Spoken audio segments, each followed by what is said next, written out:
Good morning. Welcome back to Opus Story Time. We're now going to read a story from the Black Forest. The Elves and the Shoemaker. There was once a shoemaker who thought no fault of his own, became so poor that at last he had nothing left but just enough leather to make one pair of shoes. He cut out the shoes at night so as to set to work upon them the next morning, and as he had a good conscience, he laid himself quietly down on his bed, committed himself to heaven, and fell asleep. In the morning, after he had said his prayers and was going to get to work, he found the pair of shoes made and finished and standing on the table. He was very much astonished and could not tell what to think, and he took the shoes in his hand to examine them more nearly.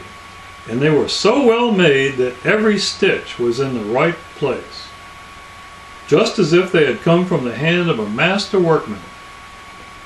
Soon after, a purchaser entered, and as the shoes fitted him very well, he gave more than the usual price for them, so that the shoemaker had enough money to buy leather for 2 more pairs of shoes. He cut them out at night, and intended to set to work on the next morning with fresh spirit.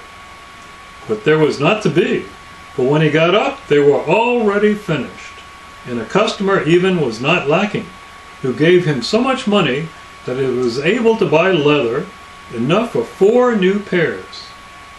Each morning he found the 4 pairs also finished, and so it always happened, whenever he cut out in the evening was worked up by the morning, so that he was soon in the way of making a good living.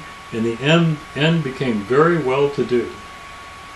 One night, not long before Christmas, when the shoemaker had finished cutting out and before he went to bed, he said to his wife, "How would it be if we were to sit up tonight and see who it is that does us this service?"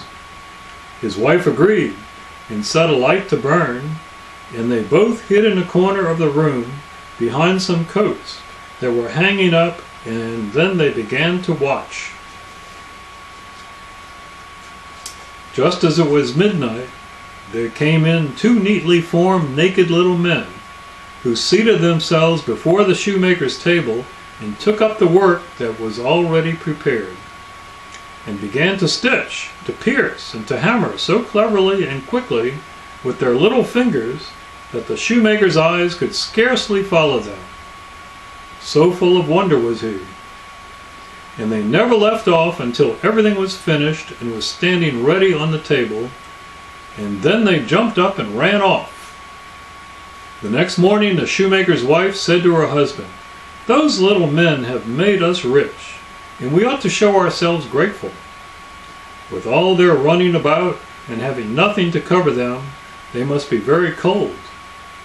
I'll tell you what, I will make little shirts, coats, and waistcoats, and breeches for them, and knit each one a pair of stockings, and you shall make each of them a pair of shoes."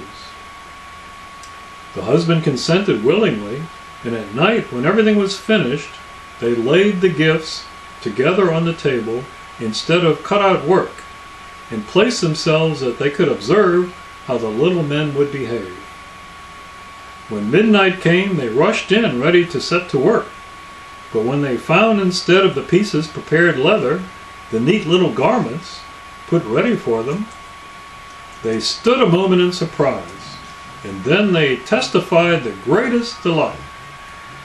With the greatest swiftness they took up the pretty garments and slipped them on, singing, "What spruce and dandy boys are we, no longer cobblers will we be." They then hopped and danced about, jumping over the chairs and tables, and at last they danced out the door. From that time on they were never seen again, but it always went well with the shoemaker as long as he lived, and whatever he took in hand prospered. The end. Thank you for listening.